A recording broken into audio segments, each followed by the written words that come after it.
আসসালামু আলাইকুম ওয়া রাহমাতুল্লাহ। প্রিয় দিনী ভাইয়েরা, আল্লাহ রাব্বুল আলামিন কোরআনে বলছেন, ইয়া আইয়ুহাল্লাযীনা আমানুত্তাকুল্লাহা হাক্কা তুকাতিহি ওয়া লা তামুতুন্না ওয়া আনতুম মুসলিমুন। আল্লাহ বলছেন যে তোমরা আল্লাহকে ভয় করো আর তোমরা ততক্ষণ পর্যন্ত মৃত্যুবরণ করো না যতক্ষণ না তোমরা মুসলিম হও। আসলে মুসলমানদের আমাদের যে আল্লাহ কোরআন নাজিল করেছে, বারবার কিন্তু একটা জিনিস বোঝাতে চেয়েছে যে যাতে করে আমরা মুত্তাকি হয়, পরেজগার হয় আর তাকওয়া আমরা অর্জন করি। দেখুন, তাকওয়া মানে কি? তাকওয়া শব্দের অর্থ হলো বেঁচে থাকা, বিরত থাকা, হ্যাঁ, আল্লাহকে ভয় করে চলা, মানে জাহান্নাম থেকে বাঁচা এবং জান্নাত লাভের জন্য যে আমল করা হয় সেটাকে তাকওয়া বলা হয়। প্রিয় দিনী ভাইরা, তাকওয়ার মানে দুটো ডানা আছে। একটা হচ্ছে মানে আল্লাহর আনুগত্য মানে করার আমল, আর আরেকটা হচ্ছে আল্লাহর মানে যে অবাধ্যতা থেকে, যেগুলো আল্লাহ নিষেধ করেছেন সেগুলো থেকে বেঁচে থাকা। কোরআনে আমি আপনাদেরকে তাকওয়া নিয়ে কোরআনে অনেক বিভিন্ন আয়াত আছে, দুটো আয়াত আমি এক দুটো পেশ করব। দেখুন, কোরআনে রব্বুল আলামিন সূরা বাকারার 24 নম্বর আয়াত আল্লাহ বলছেন, ফাত্তাকুন নারুল্লাতি ওয়াকুদুহান নাস ওয়াল হিজারাতে উইদ্দাত লিল কাফিরিন। হে সুতরাং জাহান্নামের আগুন থেকে রক্ষা পাওয়ার চেষ্টা করো, যার জ্বালানি হবে মানুষ ও পাথর, যাতে এটা প্রস্তুত করা হয়েছে শুধু কাফেরদের জন্য। সূরা বাকারার 48 নম্বর আয়াতে আল্লাহ বলেন, অত্তাকুল্লাহ মানে অত্তাকু ইয়াউমাল্লা তাকজি নাফসিম আন নাফসিম সাইয়া। বলছেন, আর সেই দিনকে ভয় করো যেই দিন কেউ কারো কোনো কাজে আসবে না। রব্বুল আলামিন বলছেন সেই দিনকে ভয় করো যেদিন কেউ কারো আসবে না।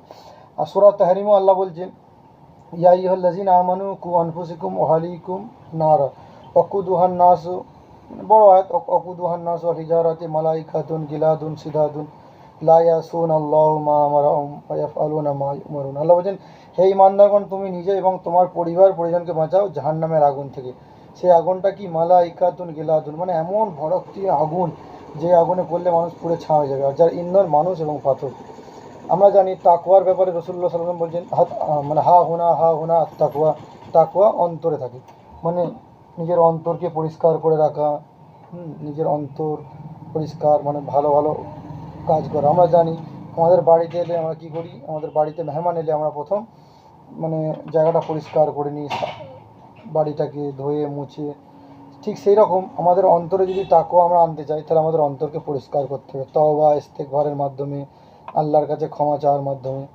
আর তাকওয়া আমরা মনে করি যার দাড়ি আছে, যার টুপি আছে, যে জুব্বা পরে, যার কথায় কথায় সুবহানাল্লাহ, হাতে তসবিহ আছে, তাকে মনে করি তাকওয়াবান। আসলে আল্লাহ যে তাকওয়াবান দেখতে চাইছেন সেটা কিন্তু এরকম নয়। তাকওয়াবান হচ্ছে মানে একটা এমন মানুষ যাকে দেখলে বা যার মানে তার ব্যক্তিগত যে আমল হয়, সে আল্লাহকে মানে আল্লাহকে মেনে চলে, আল্লাহ যে হুকুম দিয়েছেন, হাকাম দিয়েছেন সেগুলো মেনে চলে, আর যেগুলো থেকে বিরত রাখতে বলেছে সেগুলো সে মেনে চলে। মানে একটা তাকওয়াবান পরেজগারের উদাহরণ হচ্ছে এরকম, তার গলায় মানে একটা দড়ি বাঁধা আছে। মানে একটা গরু ছাগল তার গলায় দড়ি বাঁধা থাকলে তার মালিক যেই দিকে টানে সে যেমন ঠিক সেই দিকে যায়। আর তাকওয়াবান ব্যক্তি ঠিক সেই রকম, তার গলায় কোরআনের দড়ি আছে, আল্লাহর দড়ি আছে, রসুলুল্লাহর দড়ি আছে। যেই দিকে আল্লাহ রসুল বলবেন সেও সেই দিকে যাবে। আর তাকওয়ার ব্যাপারে হাদিসে এসেছে, সাহাবাদের প্রশ্ন করা হলো যে আচ্ছা তাকওয়া মানে কি, আমাকে একটু বুঝিয়ে দেবেন?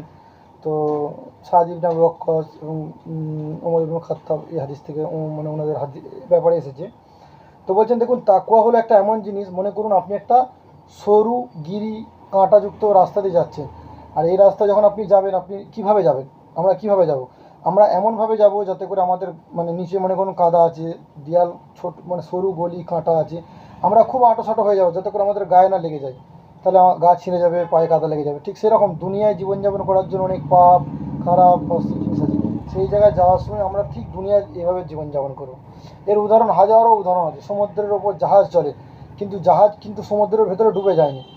হ্যাঁ, ডুবে গেলেই তাহলে জাহাজ সবাই ডুবে যাবে। ঠিক সেই রকম আমরা মুসলিম, আমরা আল্লাহ রাব্বুল আলামিন দুনিয়ায় আমাদেরকে পাঠিয়েছে, আমাদেরকে আমল করতে হবে, ভালো ভালো নেক কাজ করতে হবে। কিন্তু আমরাও যদি দুনিয়ায় ডুবে যাই তাহলে কিন্তু আমরা পরেজগার হতে পারবো না, তাকওয়া হতে পারবো না। আর আমরা জানি এক মাস আগে আমাদের রমজান গেল। রমাদানের ব্যাপারেও আল্লাহ কোরআনে বলছেন, ইয়া আইয়ুহাল্লাযীনা আমানু কুতিবা আলাইকুমুস সিয়াম কামা কুতিবা আলাল লাযীনা মিন ক্বাবলিকুম লাআল্লাকুম তাত্তাকুন।